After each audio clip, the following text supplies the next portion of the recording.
Another week, another win. Leicester City just keep on chugging along, don't they? Leicester City 3, Millwall 2. So again, the first time we've conceded 2 in the Championship since the beginning of the season. Anil, what do you make of that game? Great match. I got a lot of positive things to say to it. I think the 2 is very flattering towards them. Fair play to them for getting the goals. But I sent you a few kind of gifs and memes and stuff like that. And warning for the Championship. Enzo Maresca has activated third gear for Leicester City. And it is exciting. Why has he activated third gear? Some kind of basics, right? We've always managed to control games. We've done that since game 1 of him. So we kind of got that pretty early. Then we started to being able to sustain attacks. This game, we were really, really good at doing that. There are a lot of windows where we were just having attack after attack after attack, wave after wave after wave. The pressure is relentless, right? People picking up bookings, yellow cards, you can't deal with it. And now we've added this kind of like finesse and clinicality to our play, and we're blowing teams away in like a short space of time. So at halftime, there's a lot of people I saw in the old Foxes talk that were still complaining, oh, we're never going to score, it's too slow. No.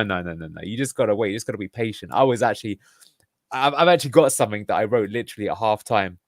And I said, I think we've played really well despite the scoreline. Our ability to sustain attacks today has been magnificent. I've been really impressed by that aspect of our attacking play because it's hard to do. Indeed, he should have scored. We should have had a penalty. Daka should have hit the target. We are making chances. Unlike some of our previous games when we struggled, this is more of a might not be our night, but we sure as hell knocking on the door. If we keep this up, we should turn this around. Come on, Leicester. That was me from halftime. And yeah, that's what happened. So sorry, that is my kind of gloating thing. But my point is do you know what? We've had games this season where we've been 1-0 up at half time. But to be totally honest with you, we've been frankly average and didn't even deserve to be ahead. This was a game that we were 1-0 down and we shouldn't have been. And that's why I was pretty confident. And now I'm like watching it and I feel more confident than ever now this team is going up now. I'm seeing like it click into gears. So now that ability to kind of blow teams away, I'm actually only disappointed that we only got 3 goals because I kind of felt a bit like what we did at the weekend. We were just going to go like bam, bam, bam, bam, bam, and see you later. Game's done and dusted. I feel we only really conceded at the end because we made a lot of subs and we're just seeing the game out. And even after we conceded, I don't know if you saw, Maresca went on there, he started bawling at the players, telling them to like control the game, keep it in the spaces, don't overplay it, don't do stupidness. And people started pressing like monsters again. Our work off the ball is great. So look, I'll get into more detail later. But this was a really impressive display. You might think, well, we've conceded 2 goals. That's pretty bad. And you know what? It is. That is something they will work on in training. That first goal was sloppy for sure. Even the second one was sloppy. But yeah, we're like bullying teams now. You can control the game and it's not in doubt. This really reminded me of like a peak Pep performance. And we're going to be able to go up there. And I don't know, we said this at the start of the season. We said games 1 to 10, probably going to be a bit rough. Games 10 to 20, expect to see something better, but it's not going to quite be there. I expect to see from games 20 onwards what this team can do. I think we've played 2 games this week, and both these games, magnifique. That's French. Magnifico. Italian manager we've got, not French. Oh my God. Let's edit that out. No, let's again with live. Again, you wish you could, but part of it is that again we learn different languages here. You don't just get post match, you get a language lesson all in one. But no, we've been again fantastic with that as well. I just saw the picture of Patson Daka upside down the air, which looked fantastic as well. We'll get onto him in a second. I will quickly ask you a little pop quiz though. You don't have to answer it right now, but what do you think we changed at half time? Because we did change a few things. Go on then. And that's things. I think there was more than that, but go on, let's hear. This is my homework for you, Neil. Sorry, like you thought that you had an easy day at work. I'm going to work you. So go on. What did we change at halftime? We shall come on to that because I'll go through my logical order. All right, good. But we will come into that. So again, in terms of that, we settled with obviously the 3-2-4-1 as we normally did. Then we've got again. So Ricardo came in as you were suspended in the last game, and also Connor Cody came in. Bit of a surprise to see that. I think he was in the nice way possible. Seems like he's a bit shoehorned in because we probably know he's probably going to be the centre of the back 3. What did you make of him? An average display, I would say. I mean, he got removed quite early, but I think he did that, Maresca, because the way Millwall play, I think, did surprise us. Enzo did say before the game that because they've got a new coach, they've been trying like a few different systems. So he wasn't 100% sure how they were going to line up. And I'll give you a hint, that is a little bit about why we made some changes at half time, because I think they probably expected a certain setup and they went for a slightly different setup. But one thing that they did maintain throughout the game, I think, to be fair to Millwall, is they had threat on the break. And I like that. I think if I was to line up my team against this Leicester City team, and I know that I've got the inferior team, I would still want to have an outlet. I think the teams that have really struggled against us, like Preston and Stoke to some extent, they just sort of offered nothing up there. But the teams that have got someone fast on the break, you could get a chance to try and take something. And they actually played two people up top at times. So that was there. And I think that's why he took Cody off, because he just sort of recognized that. This was actually after we took the lead, but he probably thought that that threat is still on, and he put JJ on, so we had JJ and Fast. But prior to that, I think Cody was pretty solid. I actually think from a creativity point of view, he was quite good. When you're playing that right-sided CB, you're not just supposed to sit at the back, but you are actually supposed to kind of get forward and get involved in the play at times. He was doing that not too badly. He was, I guess, partly... was he responsible for the goal? The goal was an interesting thing, because I don't think there was like one individual thing that was bad about it, but it was about 4 or 5 mistakes, and you can't make all of those in the same passage. So Vestergaard makes a sloppy pass across, okay, but you can get away with that. The cross isn't closed down. We let them get the cross away in the first place. The man-to-man marking is a bit slack. The keeper's positioning was quite good. It was a good finish, but there's just too many things there. The man gets turned. Fatal got turned too easily. Or was that Cody? I think that was where Cody was bad. I think it's basically it gets played from the throw-in and someone shifts there, right? That's... I don't think that was Connor Cody, to be fair, but whoever was that was at fault as well. So there's like 5-6 things. So yeah, maybe on the defensive side he wasn't so good, but I wouldn't give him less than a 6 out of 10, and maybe I'd give him more than that, a 7. I think he was okay. Interesting that you mentioned that you think he was shoehorned in there. Perhaps that's where he will be going forwards. I don't know. I think that a Vestergaard is legitimately could actually be player of the season in the Championship. I wouldn't go that far, but I think statistically, because all those passes will be racking up, like the stats will probably be saying, who's got the most passes in the Championship? Vestergaard. Who's got the most completed passes in the Championship? Vestergaard. Who's got the most aerial clearances in the Championship? I don't know if it's him, but it could be, because he's a big, tall lad, right? He didn't score today, or did he? It was an own goal, I don't know, but technically he scored today. He came off his shoulder. I thought it was an own goal as well, but so there you go, 2 goals from Yannick as well. So you've got to give the man his dues. He's been absolutely fantastic there. I don't see him being displaced. But you know what? If anything, I actually think we might, if we get someone, we could get someone to be his understudy. But I'm not sure it's going to be Connor Cody. That's controversial. I can see it going that way, but nothing wrong with his performance at all today, Cody. But we had a lot of strong. If you would have put Vestergaard in that position as well, he wouldn't thrive, because it's not his position. Yes, that I agree with. That I do agree with. But I guess what I'm saying is that, like, who do you prefer actually, Fas or Cody? And I guess Fas's pace is always useful. But I'll be honest with you, I think of the two, like Fas, for me, there's a lot to like about his game, but I always feel he's got a mistake in him. Cody, I feel, hasn't got that upside, but I feel he's a bit more reliable, but he's a bit slower perhaps. So too early to judge. It's decent signing, though, Cody. Just maybe not a spec. Basically, I thought Cody was going to be like what Vestergaard is. Yeah. So the irony is we've got an incredible centre back in our team, but it's one that we already had, and we thought it was someone we were bringing in. But who cares? We've got one.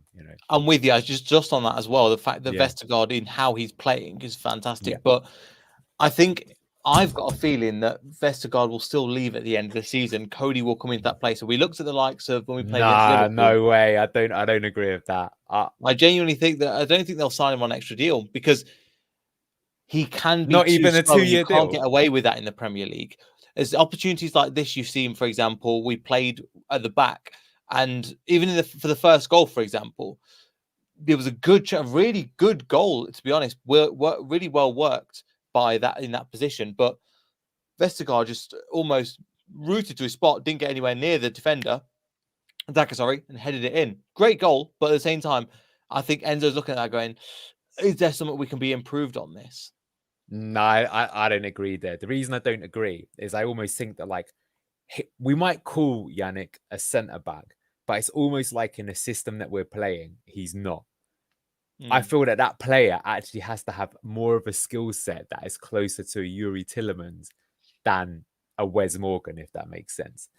And his passing, his reading of the game, and his ability to control it is actually phenomenal. That's what I think people. I'd actually agree that from a defensive point of view, he's actually got a lot to not like about him. But because of the way that we play, I actually don't think he's even in a team expected to win that much stuff. Yeah, maybe he keeps making obvious errors. But as I said, with that goal, even though he conceded it, you can't just put it down to him. He might even have been at fault for two things, the sloppy pass and then maybe not getting to the man. But a cross could still be closed down. You could still get more things. So it's not just exclusively his problem. I get what you're saying. In the Premier League, there will be a lot of goals we concede where people break on us and he's just got no chance to catch them up. But to be honest with you, that will happen to everyone. Even Man City, when that happens to them, it's Kyle Walker that they rely on to get back. It's not their centre backs, right? So they do it through some different method. I just think that to play that position, you actually have to have an elite understanding of the game. You have to think like a midfielder. You need to understand the passage of play and when to play the pass, not just being able to play the pass. That's a difference. And I think he's got that. And if you're asking me how many centre backs I can think of that have that ability, I actually don't have a very long list. And I'm talking about genuinely in football. There might be a lot more to not like about it. But I'm saying if you look through all of the leagues and things like that and try and find defenders that are that good at kind of controlling the game. The Brighton ones are very good, by the way. So, you could give me some there. But you need to learn it and things like this. And I don't think it's any surprise that, the reason I don't think he'll go, Yannick, even if he's offered a short-term deal, is I can tell he's loving that position. He's loving that position because, he will never find a system where his particular skill set is as important. It's the same as Harry Winks. Harry Winks must be loving it. He is playing all the skills that he has. This system makes him excel at. If he played a slightly different system, he might be good, but he's not going to be as good. In this one, he's going to look like a star player.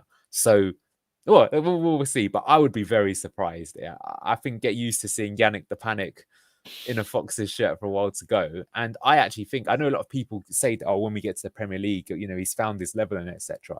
But I think in the games where we have the majority of possession and we're controlling it, he will still do a great job because that skill set will apply in both things. And I think his weaknesses will get applied in both times too, which is when you're against a team that's got a fast transitional attack like a Liverpool or something like that. I mean, it's going to be the same in the Premier, in the Championship and the Premier League. It's just going to be the way that it is. The way that we're going to try and play, people forget, Brighton have gone away to Man City and had more possession than them at the Etihad. It is possible if you set up your team a certain way. I'm not saying we'll get away with it, but we'll try it. I absolutely guarantee we'll try it. And that'll be an interesting one because next season, I feel like we'll be one of those teams where we could equally get beat 5-0 or win 2-0 in those kind of games, depending on how we turn out. But hey, let's cross that bridge when we get to it. We will. And it's a good point as well. And also with the likes of Callum Doyle coming back again on that left-hand side, you've got the pace.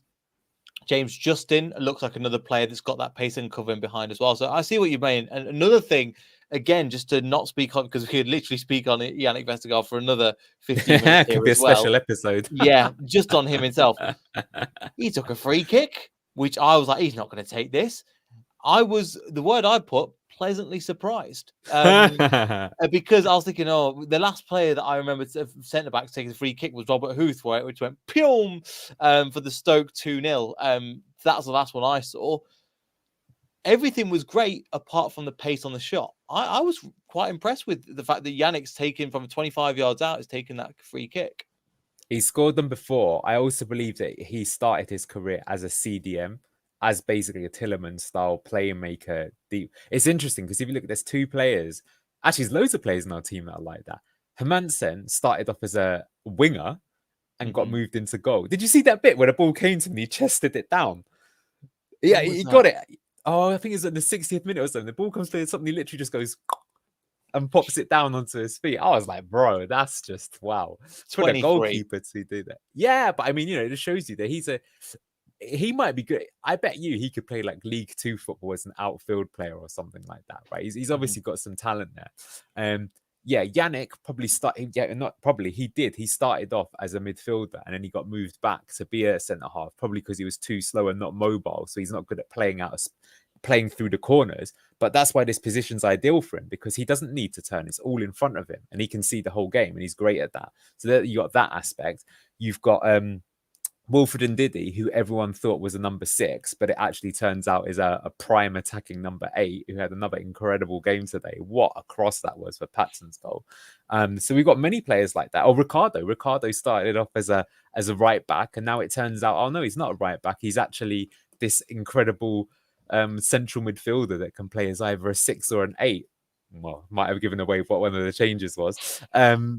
And did it there. So yeah, I think it will price them. Yeah. Hey, exactly. Leicester Down Under is it's back on top. How you going? Perfect. How you going, Neil? Fresh Prince of Leicester. Neil, how you going, mate? All right? All good, mate. Yeah, nice, lovely win there. Sorry, I don't know if I was going to say something, but yeah, just get your thoughts on the game as well. I thought that was really good. Like, it's a little bit of a shame to concede that second goal the first time of the season. But again, I don't mean to be. I think that was both chances were from Yannick not jumping and clearing his. Yeah, but hey, it's a win's a win. Exactly, and the amount of points and things we get. I'll get in some of the chats as well, because again, Ethan, again, great to see you again, Ethan in the chat as well. W in the chat. Yeah, we just keep winning at this moment as well. Heart attack strikes again. You see, Chester, I disagree with you. I think we were pretty comfortable, as Daniel was saying, throughout the game. Towards the end, you're like, but we were losing the ball a little bit, but I wasn't too worried. It's not like they were all over us. And this is one thing as well. In terms of that, we'll get into the table actually in a second. We are, I think, 12 points, 11 points ahead of Leeds at this moment in time. Yeah, they lost yesterday, didn't they? That was huge. And that's the big thing, is that like Southampton drew as well. Wow, do you know what though? Even though they've drawn, that is really impressive for them to go up that far. I knew they were doing this really big unbeaten run, but if they'd have won, they'd have been equal with Leeds. So fair play to Russell Martin. They really looked like a shower of, won't say the word, when we played them earlier in the season. That'll be a much harder game, but good that we have them at home when we do have the return leg.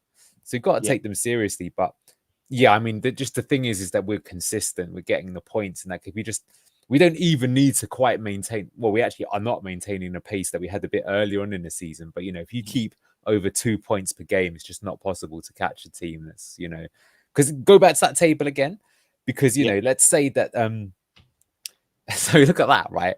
We're not even halfway of the game through. We've got 52 points. So if we have the same amount of points per game after 42 games, we'll have 104 points. So with 4 games to go, we'll have 104 points. That would be 2 points before the all-time championship record, and it would surely be promotion.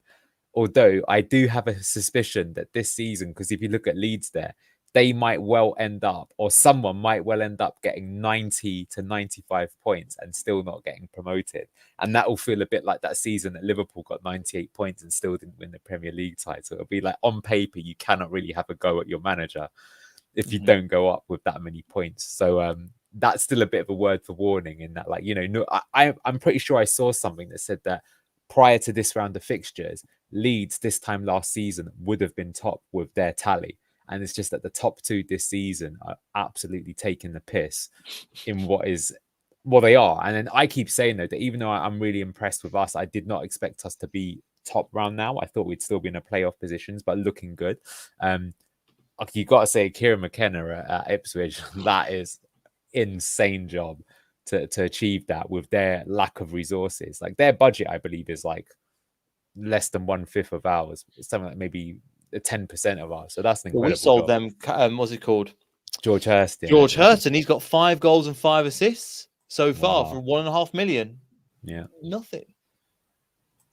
Just been, again, unbelievable in terms of that. I mean, just in terms of the first half, before we wrap it up, in terms of the first half, so many good performances, I think, throughout as well. We'll go on to one player who's really good in the second half as well. But Luke, what do we say about Abdul Fattah? He's getting players left, right, and centre, getting yellow cards on the opposition for fun, just like get yellows. Potentially, I think somebody put that as well. Again, should have been given a penalty as well. And also, if that was a penalty, probably would have got a second yellow as well, which would have got them sent off, which would have changed the dynamic of the game.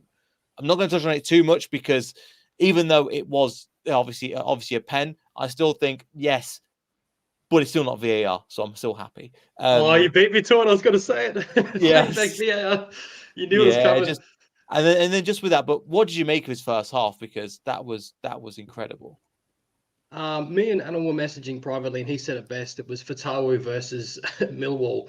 I reckon show him the money now. I was also saying I don't like the term Mahrez replacement, but that he's by far the most promising right winger we've had since Mahrez. And also, don't forget, I think he's only like 19, so I would love to see him get snapped up on a 4 to 5 year deal. So when the bigger clubs come sniffing, hopefully 2 to 3 years, hopefully in the Premier League, we get some money for him, similar to what we've done with Mads. Yeah, I'm with you. I know. Yeah, you say something else, Luke. I don't know if you froze. Yeah, let Luke finish. Sorry, guys. I just want to quickly ask you. I've only got about a good 10, 15 in me, but I want to ask you guys this difficult question, but valid. If Kelechi doesn't put pen to paper before AFCON, do we persist with him after the AFCON, or do we start playing Patson Daka? Because he hasn't put a foot wrong. And also, I think Patson's got 1 more year on his contract. What do we do? Yeah, the way it's looking, it looks like Daka will keep starting, in my opinion. I think he's shown that clinical edge to his game. I will say, I think in the first half, we played a great corner of training ground routine, and he didn't even hit the target, which was a bit disappointing. But even that, it would still have to be, like, I'd expect him to get it on target, but not necessarily score. But that was a poacher's goal. You want someone attacking the box. He attacks it. He scored it. He got it great. He's making good runs. It's surprisingly better at linking up the play than a lot of us imagined. So, yes, I think you would choose the man in form, and you would probably start Patson afterwards, because Kelechi has been a bit too hot and cold. Like, in fact, to be honest with you, I think Patson is showing what I thought the other strikers would show in this division, which is just that they're too good and they're going to keep scoring goals. Like Patson Daka at the moment, he's literally scoring a goal every 60 minutes. So that's the best. I mean, okay, there's only 2. So that is a little bit of manipulating the stats there. But I guess my point is I feel that like he could maintain that. The way that we're currently playing, I will say we're playing a lot better now in our attacking play than earlier on in the season. But we know that guy can finish. We know when he was at Salzburg, he can finish. And that's sort of a similar story where Salzburg are too good for that league. So he gets a lot of chances and he'll bury them. So probably what you're looking for, I guess, Luke. I actually think that on current form, you would start him. Look, I still love the Nacho Man, so I wouldn't want to see him, thrown down, away kind of thing. But it is only a 1-striker system, and Patson can do no wrong at the moment. I mean, I've got a feeling he won't start the next game, but I mean, wow, he kind of deserves to be honest with you. Mm-hmm. Sorry, Neil. Go for it. If he doesn't, like I said, put pen to paper, right, and we might even see Vardy and Kelechi not even return for the Birmingham game. But if we don't play Daka and he gets more disgruntled, and we already thought he was off in January, and he still could be as it is, and Kelechi doesn't sign, and then he goes, and then Patson Daka's like, well, I want to get minutes, and then we've got Vardy, he's possibly going to retire. We've left only with Tom Cannon, so it's that's why I kind of mean, like, what do we do here? Like, in my opinion, I think we persist with Daka. The thing is that I believe Enzo has said that they're not going to do contract talks with anyone right now, which you may or may not believe, but I could believe why they would do that, because they've said that they only want to discuss it when they're kind of clear on what's going to happen. And they're like, you get us back into the Premier League and we'll talk about a new contract to keep them hungry. And Enzo has said also, to be fair, at the start of the season, says that if you don't want to be here, then I'm not going to keep you here. I actually think a different question is for Patson Daka, because my assumption as to why he wasn't starting or not even in the squad is because he didn't want to be here. Now, that may not be specifically his problem. It could be his agent, because let's say that you're Patson Daka's agent, right? You know that his stock was really high. Bournemouth wanted him on the last day of the window. And you might think, no, Patson, don't waste your time playing in the Championship. I can get you another move. I can get you Liverpool. I can get you Arsenal. I mean, I'm not saying he can go there, but agent talk, right? They'll be thinking that kind of thing. And so I believe him. I actually think Harry Souttar is in a similar position as well. I cannot believe for a second those 2 players aren't good enough for this team. I think it's because their age, they were asked that question and they gambled on saying that they wanted the Premier League move, because that's fair enough, because normally the 3 teams that come up, the players that they buy are the best players from the Championship and the best players from the teams that get relegated. That's normally how it works, right? So I think that's the case. But if Patson says now, no, I do want to stay, I think he would quite quickly be considered for that position. He'd have to compete for it, and he would do it. Look, it's only 2 games. You know, was it one swallow doesn't make a summer? Is that the weird cliched saying we have in the UK? He'll have to maintain it. But I can't believe someone like him wouldn't score an absolute hatful in this division, because this division is not so much about a technique. It's just like pace is so. He's got pace and he can finish. You're going to score a lot of goals in the division with that combination. It's been proven year after year. And it's the same thing with Yannick Vestergaard, where there is a couple of other players in that position, but if you keep performing at that level, Enzo will keep you in the team. And he's shown again, I think he's got 2 goal scoring of like 1.2 per 90, which is again ridiculous considering the amount of games he's played. At 1.12 in terms of the goals per 90. So it's in a similar position where if Enzo, I really like Enzo's mentality. If you keep playing well, we're going to keep you on. We're going to keep you scoring. And again, I'm with you. I know he'll miss that chance, but at the same time, I didn't worry about him. I was like, I was like, as long as it's not carbon coffee, as long as he does something like we did in Plymouth, then we're all good. And he did that, I think, above and beyond. And I think some of his dropping deep link-up play has been better than Iheanacho. It's been better than Patson Daka as well. Better than Iheanacho and Jamie Vardy. So he understands the game a little bit more as well. Yeah. I mean, like I say, it's only 2 games and they haven't been the most challenging opponents. But the fact that he's even shown it, for me, has shown a side to his game that I didn't think he had. And we'll see. But I mean, look, he's got a spoiled for choices there. You know, let's see how they could go there. I mean, I already thought today Cannon was better linking up than he looked in the previous game. So he could be another one that over time gets there as well. What a great position to be in. Let's see who made the best man win. Yeah, you'll have to see about that. Yeah, exactly. And another player that actually, over the 90 minutes, I think had a fantastic game. Luke Wilfred and Diddy. I mean, we've seen a just different side of him today.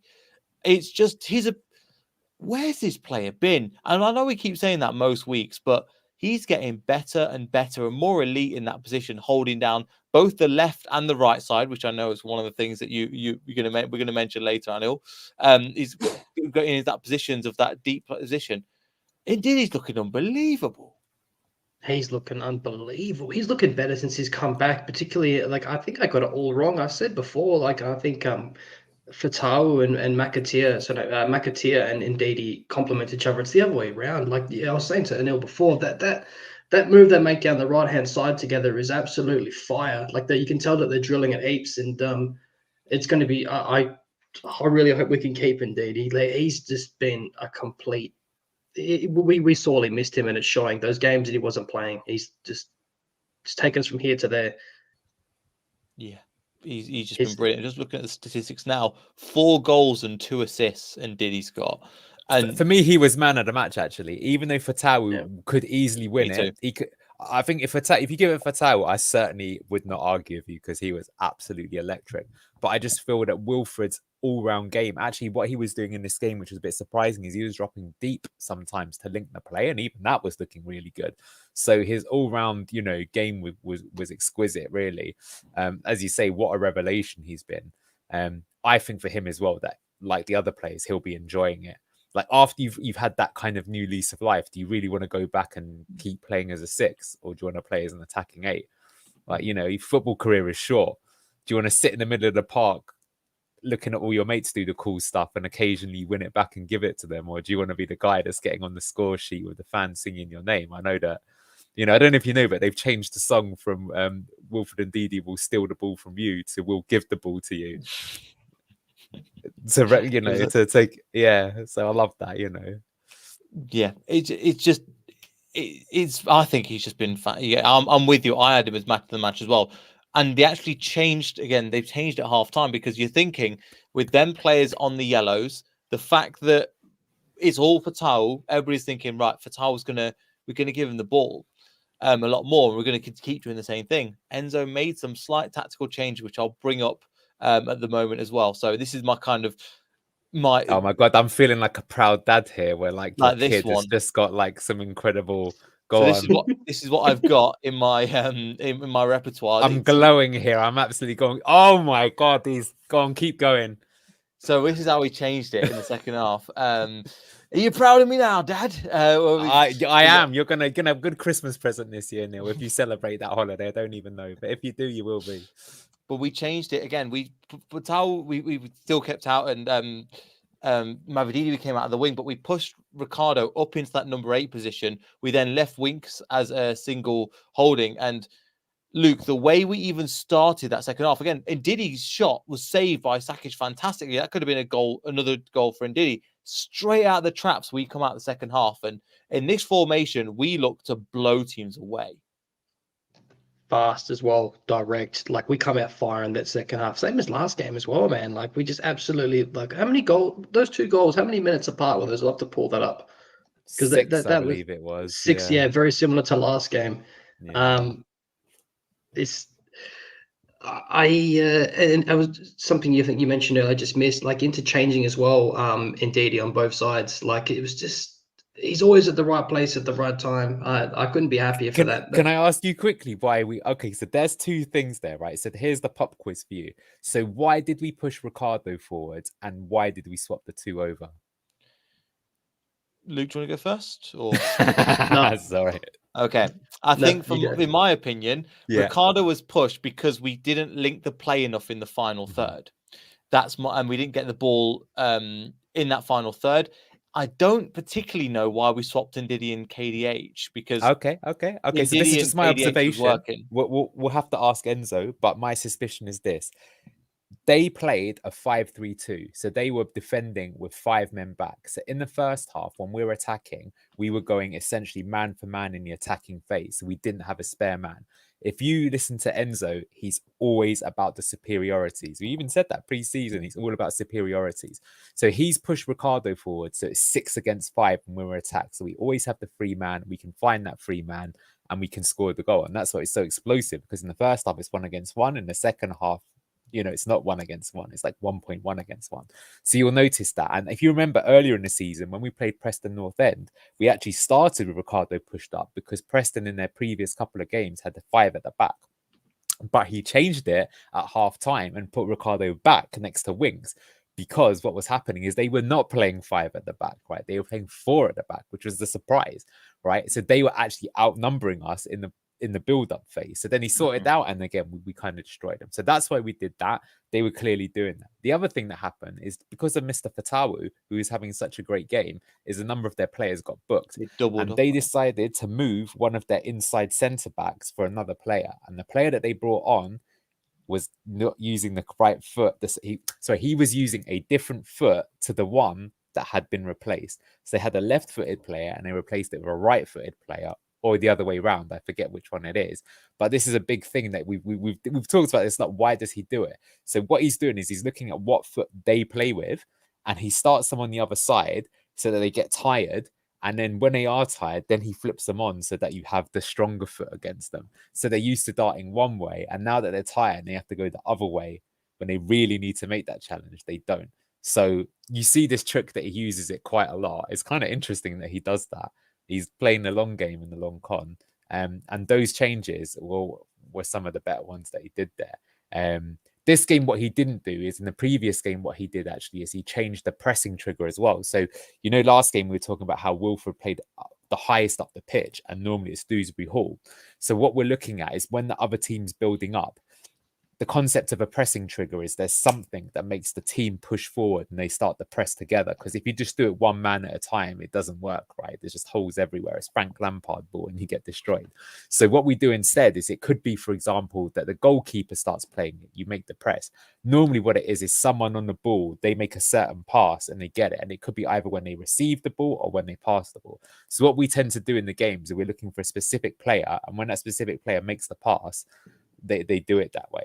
And so in the previous game, what it was actually Callum Wright, the ex-Leicester player, who they expected him to be the man starting the moves, and he didn't. They had their other side player do it, right? And so because of that, they thought, okay, in that case, let's just monster that player instead. And that's what Wilfred did. But luckily in this game, even though, do you know what? I have to say, their coach is not too bad. This coach, I believe, was Frank Lampard's assistant or something like that at Derby, or maybe Chelsea, I forget. I felt that their build-up play, Millwall, especially when they were 3-1 down, was actually quite good. They didn't look clueless in terms of how they did it. But as I say, even though I know someone in the comments said that they felt it was a bit nerve-wracking, I felt like 3-1 was game over, really. Just never felt it was in doubt, even though we were a bit slap on that. And you know what I'm kind of glad is we were always at one point this season going to concede 2 goals in the game, right? It's just statistically it's going to happen. And so thank God it's happened in the game that we scored 3 goals or 4 goals, you know, when no one really cares about it. You don't want it to be in the game where like you go 2-0 down and you have to make the comeback, that's for sure. Mm-hmm. Yeah, no, I'm with you. And I was really interested to get the explanation and part of that as well. I just want to still give you 8 out of 10 for your homework though, so don't worry, you've still passed the flying colours. There you go. I'm learning. I know. Again, I've just, all in terms of that, I just want to get into again a couple of comments as well. Shout out to Doug, and Doug, hopefully you're well, mate. Again, hopefully everything's going well. Again, if you don't know, Doug's knowledge of football is unbelievable. It is going to be Boxing Day in terms of the 2nd and the 3rd as well. Luke, you brought something up as well. Let me bring that one up in the meantime. Is your team stats? Look at you, Luke, with your fancy gadgets. What would you like to mention from this? Mate, look at that. I know we've got high possession, but look at the passes. 873 passes with 90%. It's crazy. I forgot to mention this earlier. I would love to see, I was saying this to Daniel before, I would love to see the stats for how many yellow cards Fatau is drawn, by the way, because he frustrates players beyond belief. Sorry, go on. No, you're right. And for this level, he is a cheat code, and that's why they had to slap him, they had to kick him, they had to pull his pants down and try and stop him, because they were doing everything to try and stop him in this game, because they couldn't go, I can't technically beat you, so I'm going to just try and basically pull you to the floor. What was his name? Was it Wallace? He like pimp slapped him on the way down. It was ridiculous. That was crazy. Yeah. That's a violent attack. That was thinking, oh, bloody dirty Millwall. Here we go again. I think that's good for Fatau, though, for him to have that this season, because that will really make him ready for next season, I feel. Because, you know, you quite often get that a player comes into the division, like take Adrian Silva, that was a really good example. You could still always tell he had the finesse on the ball, but he just got absolutely bullied. So getting bullied in this division where your skill's always going to get you out of trouble means that when you're next season where they're both skillful and got the physicality, you'll be like really well, set up for it. And that's why, I was just coming back to the Fatau fan club, is that I was privileged enough to see Riyad Mahrez play in the flesh many times. And you know what? There were some games where I was just like mesmerized. I had a really great seat. So at least one half, you would see him get to play in his pomp.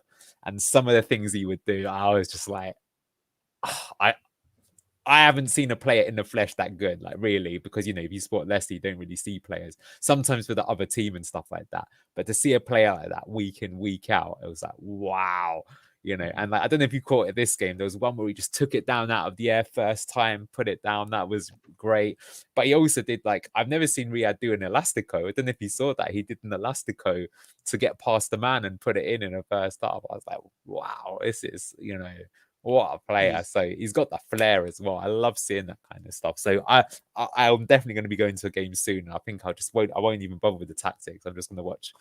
Yeah, I'll just be a Fatau fanboy and just watch the play all game long.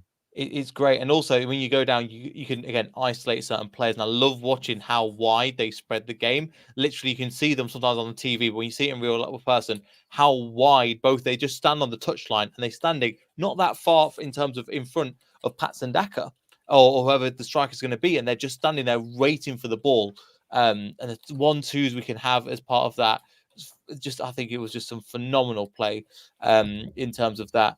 And again, when we come into the games, Luke, we just tend to pulverize teams. Again, we get the 1-1, beautiful. We get one thing again, it did come off Vestergaard, but I want to mention the ball, the whip by KDH on that cross was absolutely sublime for the when we got the 1-1. But what really impressed me is the fact that obviously we got the goal. 2 players are running in, grabbing the ball, going, we want another one. Immediately, they're not going, yes, we scored, we're back in the game. No, we go, no, we want that second. They're thirst, and it reminds me of when Vestergaard scored again. A similar position where we were 1-1 in the first half for Swansea, and we was like, right, give me the ball, let's go again. And I've really, just that mentality that wasn't there last season was great. Beautiful, blood in the water, and the mentality as well. When we concede, that we don't see heads drop and we don't, capitulate. It looks like we're hungry as well, just as much as how when we score. When we concede, we look just as hungry to equalize, and I think that's absolutely vital. And that's a mentality thing on a whole. And also, don't forget that second goal. That was beautiful from Winks to ping it out to, I think it was Ndidi, who then set that ridiculous cross up. That was just like absolute money. Like that was as picture perfect as you can get. Yeah, he was so good. In that left hand side, and that's the thing. He moved onto the left hand side, but he's got everything in his game, hasn't he? I know we want to mention him again, but Wilfred Ndidi just got everything in his game at this moment in time. I think his finishing could still be a bit better, but the fact that he's already got those goal contributions showed that he's getting there. And I always think no matter what player you are, you've just got to keep making the runs and keep getting the chances. Like even the most clinical striker, I've seen Erling Haaland miss absolute sitters. I don't know about you. And people always go, ha ha ha, looks like you need to reboot his software or turn him back off and on again. And then he still ends up scoring a hat trick that game, right? It's like even the most clinical player is not a machine. They're going to miss stuff. And yeah, if he has the full season plus he continues, I think he's going to keep doing. And I think to be fair to Wolf, a lot of the time, even when he doesn't score, he does tend to at least work the keeper or hit the target. So in this game, in that first half, when Fatawi made that drag back to him, I think that was the one disappointing thing. He was going for the Hollywood finish where personally I would prefer if he was a bit more just like try and work the keeper. But then I've got to say that, I can say me as a real player, that's one of my weaknesses. I always go for the tame effort, and it's like you've got to aim for the corners to score, otherwise you're not going to score. So fair play to him. But yeah, if I'm being a little bit critical of Will's performance, I felt he probably should have had the goal today. Yeah, and he nearly had it in the 46th minute. But again, Luke, I know again your time of the world as well with how far it is. You've got to head off, but feel free to plug away as well if you need. If you want. It's great having you on. Thanks, mate. Yeah, Leicester City Down Under. I haven't put any contact in a while. I've been flat out, so I'm just happy coming on here. But yeah, I got to shoot for work, lads. So up Leicester. Good to see you guys, and have a good day. Great, man. Cheers, Luke. Appreciate you coming on. Yeah, quality. Always great having him on. The dedication he showed even last year to get up for every game at X o'clock in the morning. It's just unbelievable. Just want to get into a couple of comments as well. Here's an interesting one from Doug. Were you surprised to see Danny Ward on the bench? Some people have mentioned that. Yeah, I got to be honest with you. I don't understand why you have two keepers on the bench. I would always pick a youngster, right? Even if they're not going to do it, just to give them experience. Like, was Will Alves on the bench? No, he wasn't. Was Ben Nelson on the bench? No, he wasn't.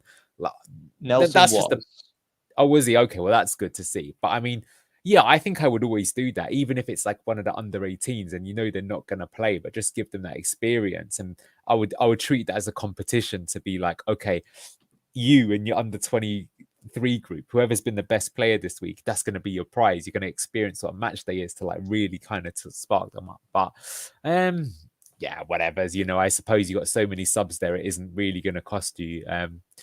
Maybe you'd want to put him in the shop window. I don't think you're going to be in the shop window when you're sitting on the bench, though. So I don't know. I yes and no, I suppose. Fair enough. And another player that again there was on the bench again. It's just Sean was mentioning about Maswan Hisse. Again, he looked like another kind of raw player, and it's interesting that again, I've forgot his name now. Madi Vidua's kind of not on the bench anymore. But it looks like that again, Maswan Hisse is on the bench. So again, he's giving these opportunities to the youngsters as you were mentioning. He apparently has been impressing in the under 23s. So there was a rumor he was going to get his debut in the last match, actually. And they were even warming him up, but they decided to put somebody else on instead. So he must feel a bit unlucky and a bit aggrieved there. But it sounds like someone who I feel is going to be given their appearance quite soon. You got to remember the FA Cup third round's coming up quite soon as well. And who we got, I believe. Oh, is it as well? And is it at home? Yep. Is it?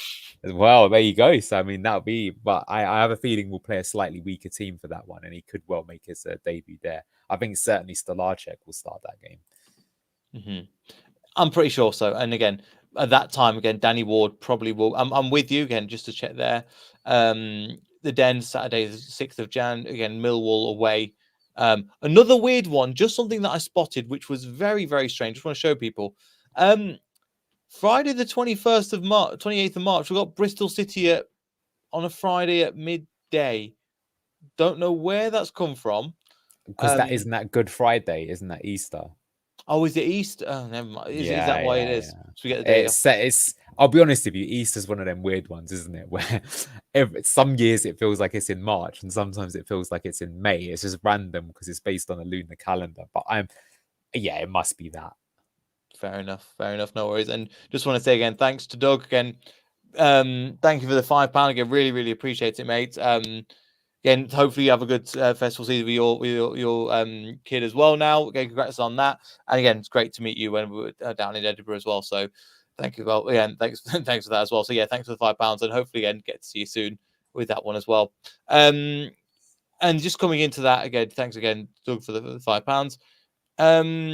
Just to mention that as well, how do you think Ricardo did in that high position? Because I want to mention him and also Harry Winks in that lone number 6 position as well, because I think both of them changed the way we play tactically and allowed us to basically swarm the opposition. Well, I think it was like 60 seconds into the second half that Ricardo assisted someone and we almost scored right from the get-go. So I think that, I think that probably tells you how well. Save. Yeah, exactly. That was working the keeper, and that was just unlucky not to score there. And then Ricardo scored later on. So I think to answer your question, extremely impressive. I'd probably give Ricardo an 8 out of 10, and he played that 8 in the end there as well. Full credit to Ricardo. At Leicester City, he's played right back, he's played right wing, he's played left back, he's played left wing, he's played as a number 6, and he's played as a number 8. Mm-hmm. Might as well just give him a chance, a striker, centre back, and goalkeeper to complete the collection. He probably does in training. Great player. He was fantastic there, and he's proved he can do it. And that is an interesting tweak. I do wonder if teams will get wise to it. If they'll be like, okay, we know if we're going to have 5, then now they've got to watch where Ricardo's positioning is. And yeah, Winks had a great game as well. Very solid the whole way through. I think actually when it was 3-2, he showed his class in not giving the ball away and always making sure, something that I'm liking actually. I think I might have complained on this a few match days ago with you that sometimes when we concede, when we score, bizarrely, after we score, we actually look more susceptible, even though we've just taken the lead. And for whatever reason, the team lacks the confidence to start playing it out of the back. And I know that, for example, Unai Emery, Aston Villa are absolutely smashing it right now. And there was a game where they were playing Arsenal and they were ahead, and then they ended up losing the game. And he was like, we lost the game because we stopped playing out from the back. We kept kicking it long because they could smell that the result was in the balance. And so he was like, no, I want you to keep playing this way. Yeah, we might even lose some games doing that way. But once you get used to doing that under pressure, we will win more games. And look at the last 2 games that they've played. They've beaten Man City. They've beaten Arsenal. They beat Spurs recently. What a fantastic run of form. So that's really encouraging to see. And I think that we were getting a bit better at that towards the end.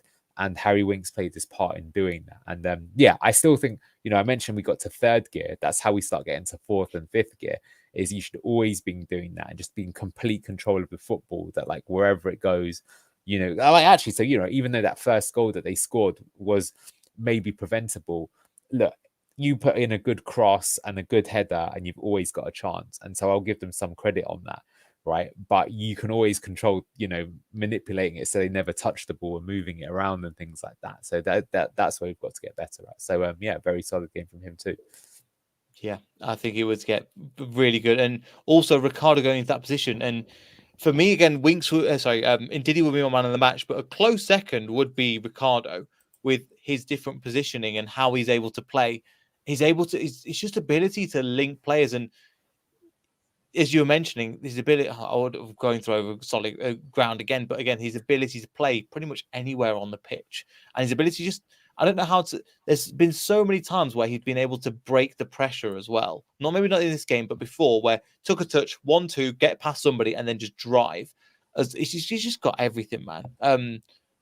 Do you know what worries me about Ricardo is I'm not even making this up. If there was one person in our team that I could see being signed by Man City, it's actually Ricardo.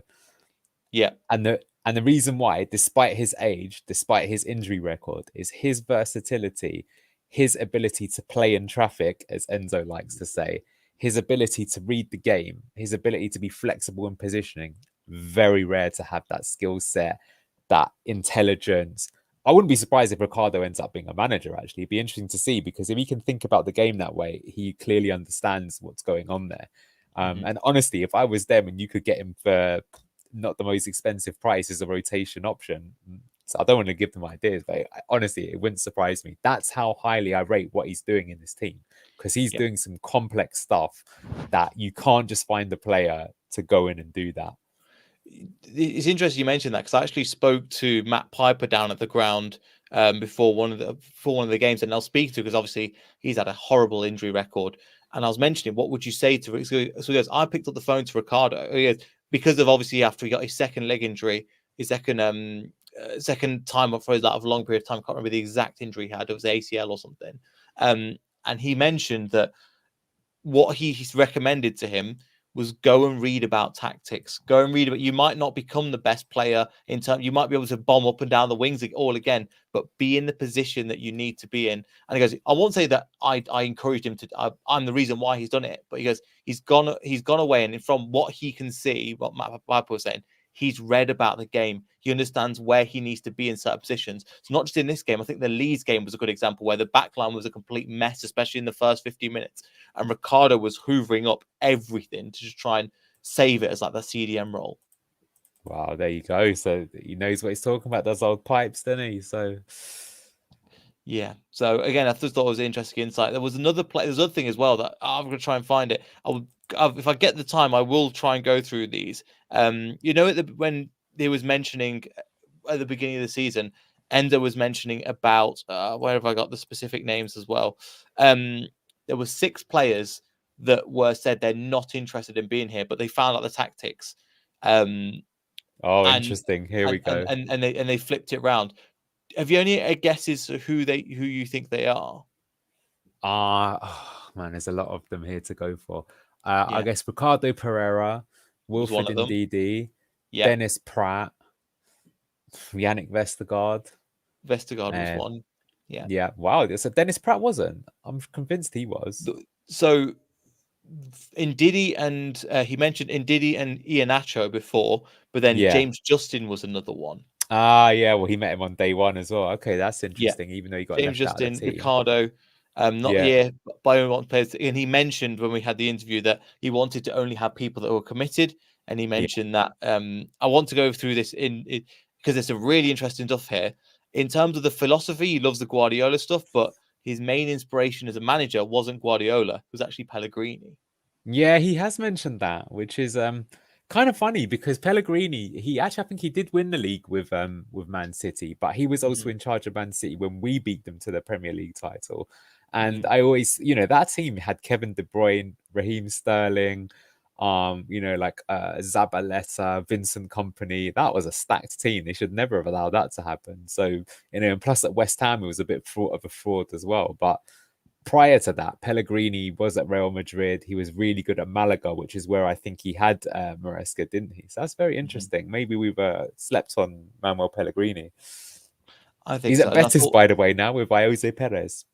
Yeah, so again, Leicester connection there as well. But again, if I get a bit of time, hopefully, maybe this weekend, I'll try and get some, because it's some really good. Some of the things are, some generic stuff, but there's some other really like these decent chunks of information in there as well. But again, the main thing he goes is change the dynamic of the change room and change the mentality of these players, because it wasn't good enough when I came in. And we need to be back to that Premier League standard and the Premier League mentality, even though we're in the Championship, which I thought was interesting. A couple of other players to mention as well. Tom Cannon, I think he was doing some better than what he did in the last game, but I don't think he ripped up too many trees or anything in the game. But I'm not expecting for basically to see out the game. Yeah, I mean, he could tell he was desperate for his goal. He was working really hard off the ball towards the end. He was really chasing it. There was one point where Dennis Pratt came through and he was like, "Oh, why didn't you put me through? I was desperate for that." I can see with Cannon that he must actually be a bit scared that Daka is scoring, because he's thinking he probably thought that he was the number 3 in contention, and now he must be thinking, "Geez, I'm probably number 4 here because I'm not getting in front of Vardy. Kel's been used in a lot of games, and now friggin' Daka is scoring." But I love seeing that hunger in him, and he seems really eager and enthusiastic. Look, still way too early to make a judgment on him, but I think if you've got that attitude, you're going to go far in football. So that's good to see. Yeah, no, I'm with you. And just on that as well, yeah, and again, he's getting in some. He's still young, 20 years old for a striker, still really young, but he's got the right role models around him in terms of Jamie. I think recently I was listening to an interview with BBC Radio Leicester, and they're mentioning how Jamie Vardy's obviously looking at him and going, "Oh my God, I want to base my game off you. Now I get to watch every week." Even one of the reasons why I signed for the club, which I thought was great to see as well. So watching his movement and understanding what he did as well. And then another, just again, I've just seen this stat from Dominic Wells, which is interesting. So they were mentioning about I think the half space. I think Tactico talks about the half space and the attacking third, especially I think in the first half was more of on that right hand side, and in the second half it was more on the left hand side. But again, do you want to? Yeah, that's because the 8 swapped over, so it's easier or harder to do. But what I will say, Luke, he's disappeared now. But when he was here, he was saying quite rightly that the Ndidi Fatawu combination is brilliant. Like they're the two that. So yeah, you see it every game without doubt. Fatawu cuts in, and Ndidi goes out, and then Fatawu plays the short pass down the line, and then Ndidi makes the cross, right? Or they go the other way where Ndidi goes outside and Ndidi goes inside and Fatawu goes outside. So you as a defender, you don't know what to do. I actually think that's maybe one thing you could say about the Leicester team is that we even see it in average pitch position sometimes that it looks like KDH and Mavadidi are stepping on each other's toes because they don't do that nearly as well as the other two. The other two seem in harmony. Like they just know when you do this, I do that. When you do that, I do this kind of thing. So there you go. Very nice. Well, but I mean, you can see. Well, look how infield. You know what though? This is going to be messed up today because this is going to take both halves. Positions. Yeah, so that's why Wilfred Ndidi's position looks bonkers because he obviously didn't play there. You know, he moved halves and stuff, and KDH got withdrawn earlier. Hence, so that's why you got to be a bit careful. They don't always tell the full story. Is that by half what you're looking at there? This is just done by substitutions. You're right. Okay. So that was the substitution towards the end. So you've got Tom Cannon and looks like Dennis Pratt. Pretty much all them three are arguably playing the same position, but obviously that's because Wolf was pulling more to this side, and in the second half he was pulling right to this side as well. And then obviously I think that's pretty much it. And then Ethan puts as well. One stop bounce around landed Pereira the third goal. Again he was desperate, as you mentioned, desperate to get his goal as well. But apart from that, there was another really good ball I want to say by. I'm looking at some of my notes. I've got Fatal had a really good cross. And Mavadidi nearly got his head on the end of it. I thought that was another one to mention. Daka tap in, for the second goal, I thought was really good. And Daka's backflip, it was just like I was like, that's really nice as well. And just for a moment, from about 60 minutes to about 70 minutes, you could just tell that everybody knew what they were doing and they were just enjoying it. I feel like it's got the free flowing, Leicestershire just flowing with the football. They understand what they're doing, and I just thought it was brilliant. Yeah, I totally agree. That's why I was saying that I really felt that like we'd stepped up into third gear because that's the biggest change that I've seen. You're right. We did start the game a bit slowly, but once we got into gear, I felt like not only did we get into gear, but we stayed there.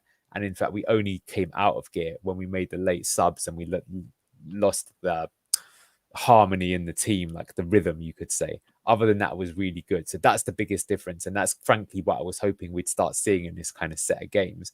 And then, when we start getting into the running, then wow, we should be even better at doing it, which is quite scary. Like we still see nothing yet. Like basically what you're seeing is certain attacking patterns of play or certain connections are getting better because they're so used to doing it time and time again.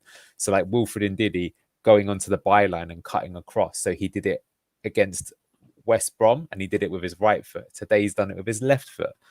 And Daka scored. I mean, that's impressive, right? I didn't know Wilfred Ndidi had a left foot. Well, not only he's got a left foot, he can assist with his left foot.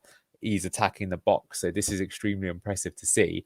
And that's just going to continue to get strong. So, really, really good. So I think there's a lot of positives on the attacking play. Yeah, I think that let's maybe could wrap up with some of the negatives. Conceding 2 goals against a team that isn't too high in the table is overall poor.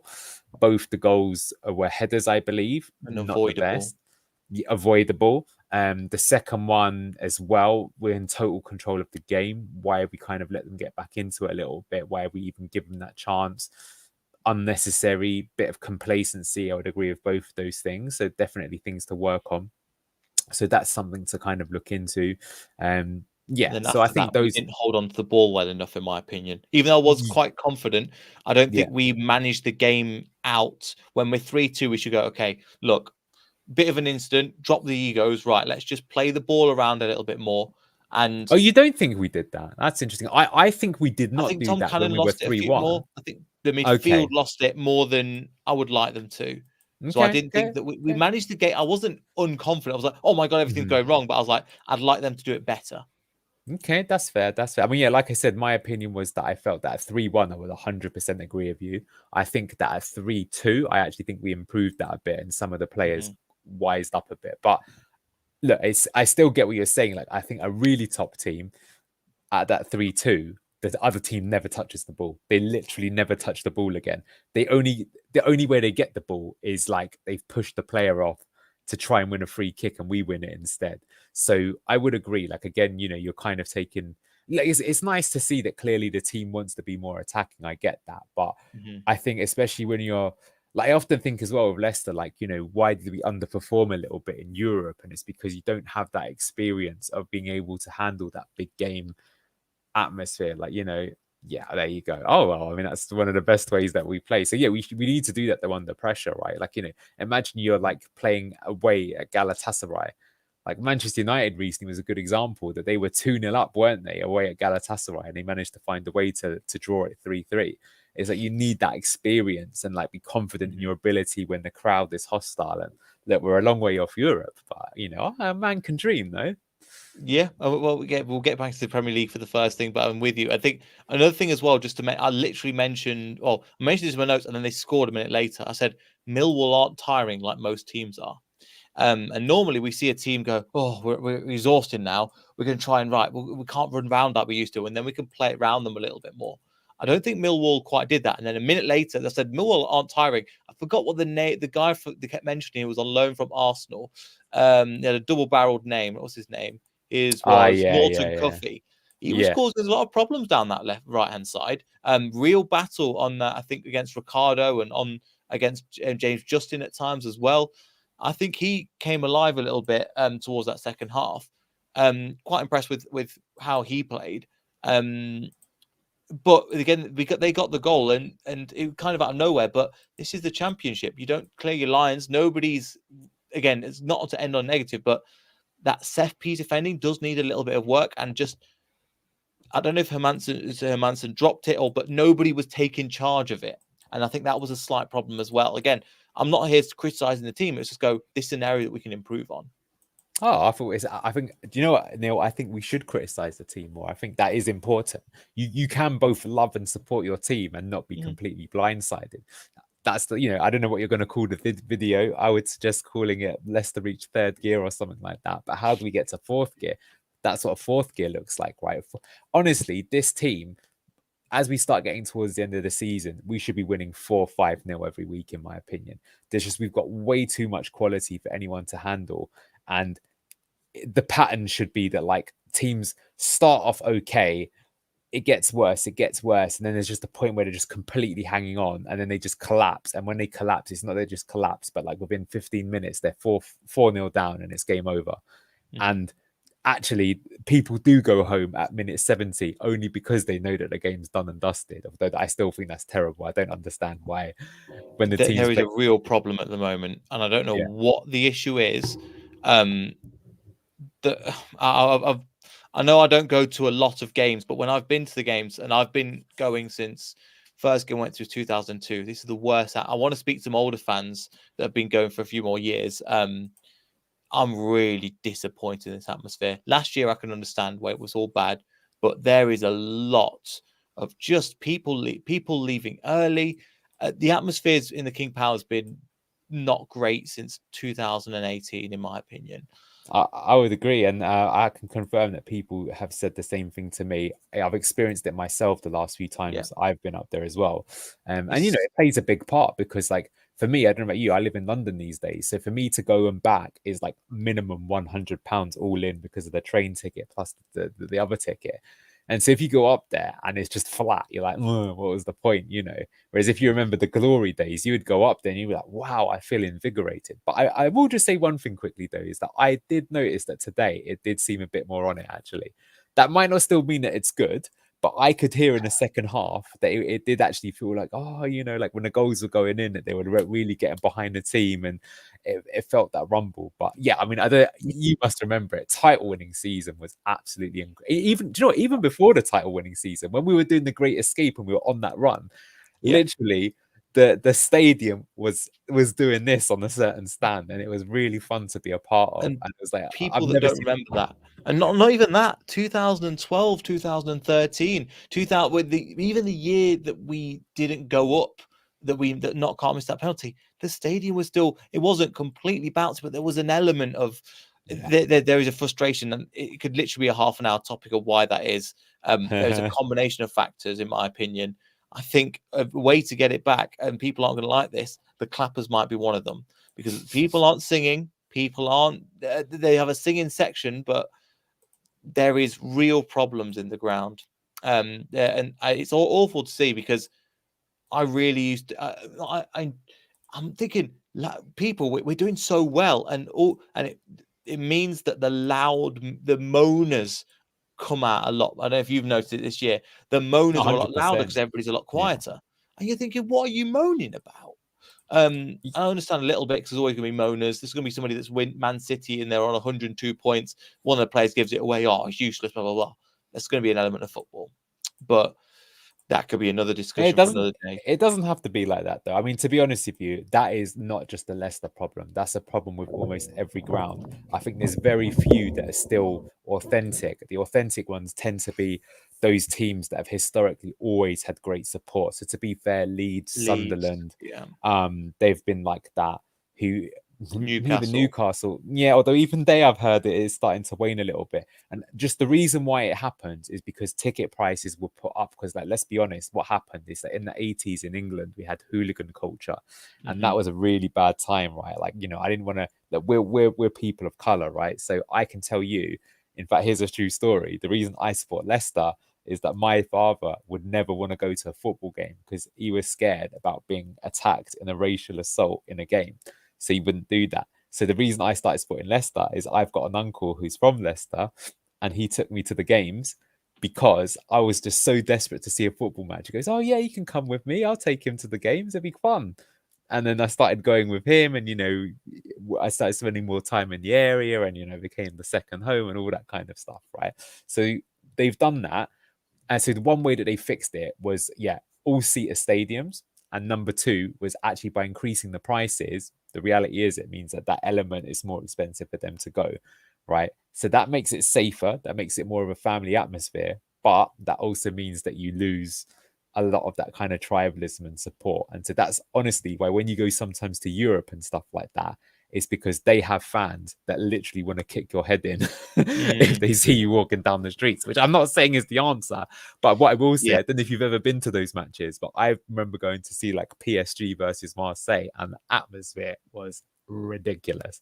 It was like, you know, I've got a friend who's really lucky. He was on holiday in Argentina, and he went to La Bombonera, that's the Boca Juniors stadium, to see Boca versus River Plate, and he was like, this is the most wild thing. He goes, I can only imagine that's what it must be like in Rome to be in the Colosseum during the Gladiators days, you know. So I'm with you, and I just, again, I'm with you a little bit, but however, the trade-off and the extreme that it's got to is something that I've noticed. And again, I've growing up near the stadium, I've experienced some of the hooliganism that used to be here as well. Oh, really? Cars getting trashed.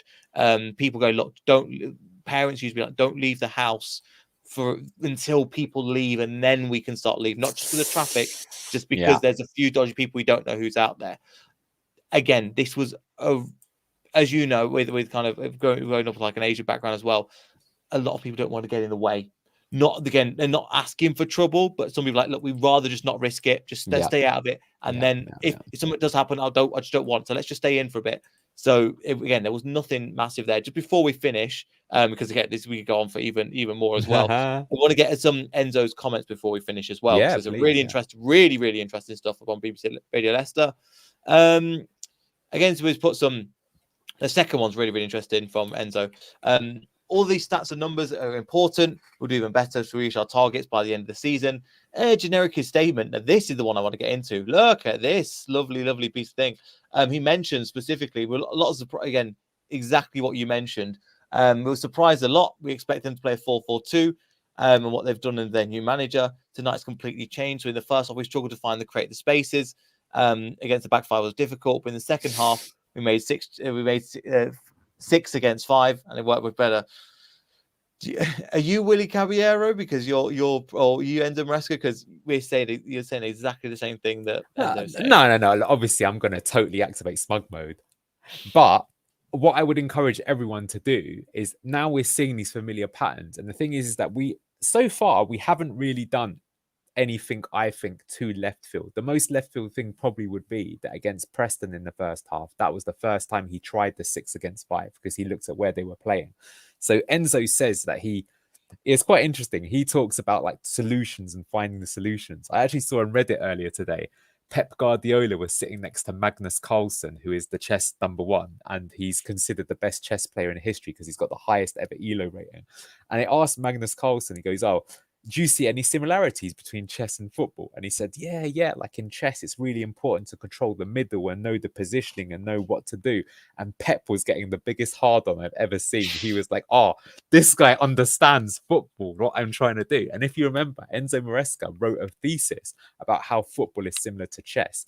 So think about that. So that's just my challenge for you. Like, that's one thing I like to think that Beyond the 90 is good for. Like we earlier in the season, we even asked that. I said, why do you think that they put the players on? We speculated as to why it would be, and now we think we've understood it, and Enzo has confirmed it. So same for us. Like, look at their formation.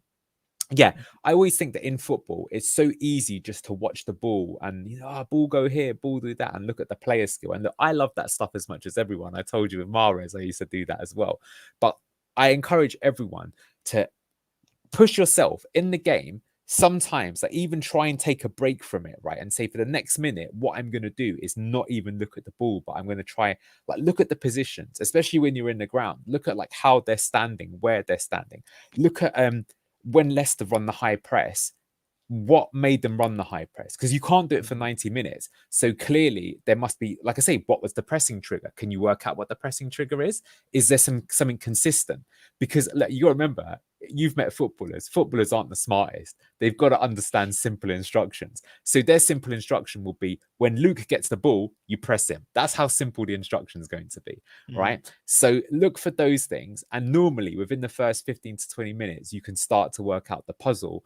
And then you could start thinking about it. And like I say, that was the thing with them, is that Millwall played like the 5-3-2. Well, it wasn't quite. It was kind of 5-4-1, but they transitioned into 2 when they attacked, which was quite clever of them. And they had the wide threat, and they were actually looking like, they actually, to be fair, it was only their first attack, but they repeated that trick going for the cross for the header a few times. So maybe they identified that as a potential weakness that you could get onto with Leicester and things like that. So look for those things, and then some of these things, will become interesting to see. I do have to say, when we get to the Boxing Day game, that's going to be super interesting. Though, Ipswich be an all nighter that one. Explain the tactics behind that one. Yeah, well, that was going to be my point, because Ipswich themselves, spoilers, but one of the reasons for their success is they have a really nice setup, and the way they play is very cool. Probably having said that, it's going to be a damp squib game where it just like 2 teams cancel one another out. But you know what? Even if that happens, it will probably be because each manager's tried to second guess the other or try to do things to get it, and so on and so forth. So it will be interesting. Yeah. So just look for that stuff, because, and look, I always say as well, like, I'm glad today that I got it right, but plenty of times you'll get it wrong. And even if you get it wrong, don't feel bad about it. Like, challenge one another. Like, that's what I think is good for this. Put it in the comments. Oh, I think this happened. Well, was it? Let's discuss it, right? Because, sometimes someone else will reveal something. I have to say, we've been honest sometimes. If someone said something, I've been like, I didn't spot that. You're right. That was the reason why XYZ happened. And it did that. So, yeah, good. No, I'm with you. And thank you again. This podcast could go for another half an hour into that. And just a couple of other things I've noticed into the game that I forgot to note down. Yannick Vestergaard was starting a lot of the press in this one compared to Hermansen, like in the previous game. Little nuances like that. The ball isn't whipping into Yannick Vestergaard to Ricardo or Winks, then back to him, and then it's going out wide. Even though we have one way of playing, there is so many subtle changes that are being made in this formation that he says, I'm going to die by route one, which is very different. When people think that, in my opinion, people think Ranieri 4-4-2, which was one only way of playing.